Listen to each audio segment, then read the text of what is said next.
ब्रह्मांड की अनसुलझी पहेली, क्या हम अकेले हैं? नमस्कार दोस्तों, मैं हूं वेदांत और आपका स्वागत है आज के इस खास एपिसोड में। आज हम बात करने जा रहे हैं एक सवाल पर जिसने इंसान को सदियों से हैरान किया है। क्या एलियन वाकई में है या सिर्फ फिल्मों और कहानियों की बात है? यह एक ऐसा प्रश्न है जो सिर्फ वैज्ञानिकों को ही नहीं बल्कि हर उस इंसान को सोचने पर मजबूर करता है जो रात में आसमान की ओर देखता है और उन अनगिनत टिमटिमाते तारों के पीछे छिपे रहस्यों के बारे में कल्पना करता है। क्या उन दूर चमकते सितारों के ग्रहों पर भी जीवन पनप रहा होगा? क्या वे हमारी तरह सोचते होंगे, महसूस करते होंगे? तो तैयार हो जाइए, क्योंकि हम खंगालने वाले हैं उन सभी पहलुओं को जो इस रहस्यमयी सवाल से जुड़े हैं। हम देखेंगे कि हमारी अपनी आकाशगंगा कितनी विशाल है, वैज्ञानिक इस खोज में कहां तक पहुंचे हैं, अगर एलियन हुए तो वे कैसे दिख सकते हैं, और उन तमाम कहानियों और सिद्धांतों का सच क्या है जो एलियंस के इर्द गिर्द बुनी जाती हैं। यह सफर ज्ञान और जिज्ञासा से भरा होने वाला है, तो चलिए शुरू करते हैं। जब हम रात में आसमान की ओर देखते हैं तो हमें जो तारों की एक धुंधली सी पट्टी दिखाई देती है, वही है हमारी आकाशगंगा मिल्की वे। वैज्ञानिकों का अनुमान है कि सिर्फ हमारी इस मिल्की वे गैलेक्सी में ही 100 अरब से ज्यादा तारे हैं। जी हां, आपने सही सुना, 100 अरब।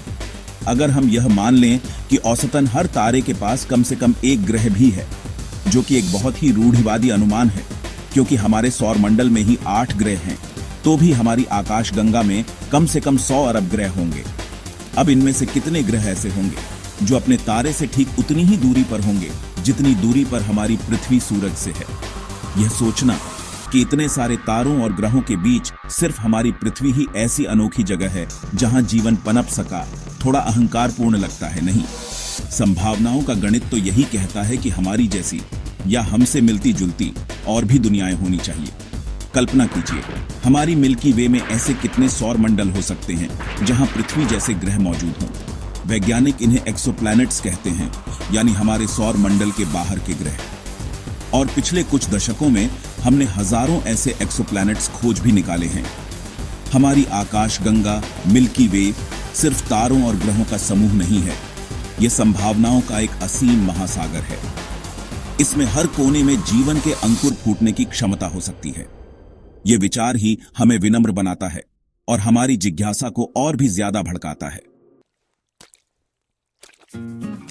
वैज्ञानिक एलियंस की खोज में जुटे हैं। सेटी रेडियो टेलीस्कोप से सिग्नल पकड़ने की कोशिश कर रहा है। जेम्स वेब स्पेस टेलीस्कोप से एक्सोप्लैनेट्स का विश्लेषण हो रहा है। जीवन की संभावना है, पर ठोस प्रमाण चाहिए। खोज जारी है और हम रहस्यों के करीब पहुंच रहे हैं। जब हम एलियन शब्द सुनते हैं तो हमारे दिमाग में अक्सर हॉलीवुड फिल्मों वाले हरे रंग के बड़ी बड़ी आंखों वाले प्राणियों की छवि उभरती है। लेकिन क्या यह जरूरी है कि अगर एलियन हुए तो वे इंसानों जैसे ही दिखें या फिल्मों में दिखाए जाने वाले किसी खास रूप में ही हों? विज्ञान इस बारे में क्या कहता है?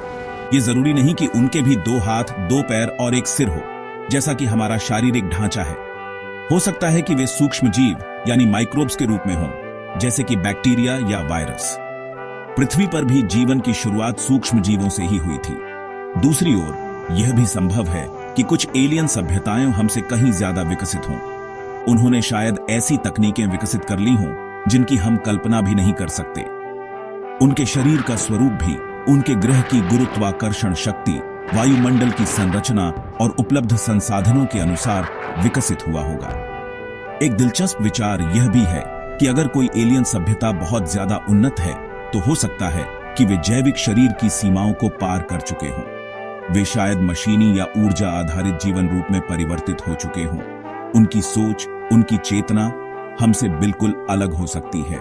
तो एलियंस के रूप रंग की कल्पना करना एक मजेदार दिमागी कसरत हो सकती है, लेकिन हमें अपनी सोच को सीमित नहीं रखना चाहिए। ब्रह्मांड में विविधता की कोई कमी नहीं है और जीवन भी अनगिनत रूपों में प्रकट हो सकता है। महत्वपूर्ण यह है कि हम खुले दिमाग से संभावनाओं पर विचार करें और किसी एक छवि से बंधकर न रह जाएं। एलियंस की बात हो और षड्यंत्र के सिद्धांतों यानी कॉन्स्पिरेसी थ्योरीज का जिक्र न हो, ऐसा तो हो ही नहीं सकता। एरिया 51, उड़न तश्तरियों के किस्से और मुझे एलियंस ने अगवा कर लिया था जैसी कहानियां दशकों से हमारे समाज का हिस्सा रही हैं। इन कहानियों में एक खास तरह का रोमांच और रहस्य होता है जो लोगों को अपनी ओर खींचता है। एरिया 51, जो अमेरिका के नेवादा रेगिस्तान में स्थित एक रहस्यमयी सैन्य अड्डा है, लंबे समय से एलियन गतिविधियों का केंद्र माना जाता रहा है। कहा जाता है कि वहां दुर्घटनाग्रस्त हुई उड़न तश्तरियों और एलियंस के शवों को छिपाकर रखा गया है और उन पर गुप्त रूप से शोध किया जा रहा है। इसी तरह दुनिया भर से यूएफओ देखे जाने की असंख्य खबरें आती रहती हैं। कुछ लोग अजीबोगरीब रोशनी या आसमान में तेजी से उड़ती हुई अज्ञात वस्तुओं को देखने का दावा करते हैं। इनमें से कई घटनाओं की वैज्ञानिक व्याख्या मौजूद है। वे मौसमी गुब्बारे हो सकते हैं, कोई सैन्य विमान हो सकता है, ड्रोन हो सकते हैं, या फिर कोई प्राकृतिक खगोलीय घटना। एलियन द्वारा अपहरण की कहानियां भी काफी प्रचलित हैं। लोग दावा करते हैं कि उन्हें एलियंस ने अपने यान में ले जाकर उन पर प्रयोग किए। मनोवैज्ञानिक इन अनुभवों को अक्सर नींद संबंधी विकारों जैसे स्लीप पैरालिसिस या फॉल्स मेमोरी सिंड्रोम से जोड़कर देखते हैं। विज्ञान का तरीका सबूतों पर आधारित होता है। कोई भी दावा, चाहे वह कितना भी रोमांचक क्यों न हो, तब तक स्वीकार नहीं किया जाता जब तक कि उसे बार बार परखे जा सकने वाले और ठोस सबूतों से साबित न कर दिया जाए। तो जब तक एलियंस के अस्तित्व या उनकी पृथ्वी पर गतिविधियों के बारे में कोई अकाट्य वैज्ञानिक प्रमाण नहीं मिलता, तब तक एरिया 51, यूएफओ और अपहरण की कहानियां अफवाहें और अटकलें ही मानी जाएंगी। तो दोस्तों, आज हमने एलियंस के अस्तित्व से जुड़े कई पहलुओं पर गौर किया। हमने देखा कि हमारी आकाशगंगा कितनी विशाल है और उसमें जीवन की कितनी संभावनाएं हैं। हमने जाना कि वैज्ञानिक किस तरह इस खोज में लगे हुए हैं और उनके सामने क्या चुनौतियां हैं। एलियन हैं या नहीं, ये सवाल आज भी खुला है। लेकिन एक बात तो तय है, जितना बड़ा यह ब्रह्मांड है, उतनी ही बड़ी संभावना है कि हम इस पूरे यूनिवर्स में अकेले नहीं हैं। यह विचार ही अपने आप में कितना विस्मयकारी है। शायद किसी दिन किसी दूर ग्रह से हमें कोई संकेत मिले, या शायद हम खुद किसी और दुनिया में जीवन के निशान खोज निकालें। तो अगली बार जब आप रात में आसमान में कोई चमकती चीज देखें, तो याद रखना, या तो वो यूएफओ है या फिर तुम्हारे दोस्त का ड्रोन। मजाक अपनी जगह है, लेकिन जिज्ञासा और वैज्ञानिक सोच को हमेशा अपने साथ रखिए। कौन जाने, कल का सच आज की कल्पना से भी ज्यादा अद्भुत हो। देखने के लिए धन्यवाद और अंतरिक्ष के रहस्यों को खंगालते रहिए। मैं हूं वेदांत और मिलते हैं अगले रोमांचक सफर पर।